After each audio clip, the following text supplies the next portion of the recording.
আসসালামু আলাইকুম। হ্যালো বন্ধুরা, এখন আমি আছি আমার গ্রামের বাড়িতে। আজকে হচ্ছে আমরা ভর্তা বানাবো। ভর্তা বানানোর জন্য যে উপকরণগুলি লাগবে সেই দায়ভার পড়েছে আমার উপর।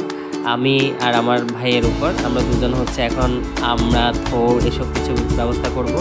এদিকে আমাদের সবাই আছে। আমার চাচাতো ভাই আছে, সবুজ ভাইয়া, তারপর হচ্ছে আমাদের বড় ভাবি, সে এদিকে শাক কুড়াইতে ব্যস্ত। এদিকে আমার ছোট আম্মু আছে, সেও হচ্ছে দৌড়াতে দিতে ব্যস্ত। আসলে পরিবেশটা অনেক সুন্দর। দুপুরে কিছুটা আগ মুহূর্তে আমি এদিক দিয়ে হচ্ছে কলার যে থোড় সেটা পাড়তেছিলাম। কারণ হচ্ছে আসলে ভর্তার মূল উপকরণই হচ্ছে কলার থোড়, যেহেতু আর কোনো কিছু আমাদের এদিকে তেমন অ্যাভেলেবেল নাই। কলার থোড়, তেঁতুল আর হচ্ছে আমরা দিয়ে ভর্তাটা বানাবো।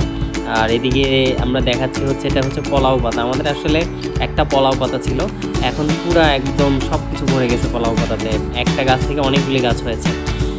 এদিকে আমাদের আসলে অনেক গাছ আছে। এদিকে আমাদের তেঁতুল গাছ পাশেই, তারপর হচ্ছে আমাদের জাম্বুরা গাছ, মন্ডল গাছ, সব গাছ আমাদের এদিকে সবগুলোতে ফল দিয়ে আসছে।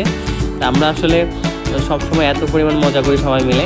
এদিকে আমার বড় ভাবি আমাকে কী জানি বলতেছিল, তার অহংকার তার অলংকার আমার পাশেই দাঁড়িয়ে আছে, এর জন্য আমি আর কিছু বলতেছিলাম না। এখন আপনাদেরকে দেখাবো আমার সেই বড় ভাই, আমার ভাবির অহংকার অলংকার।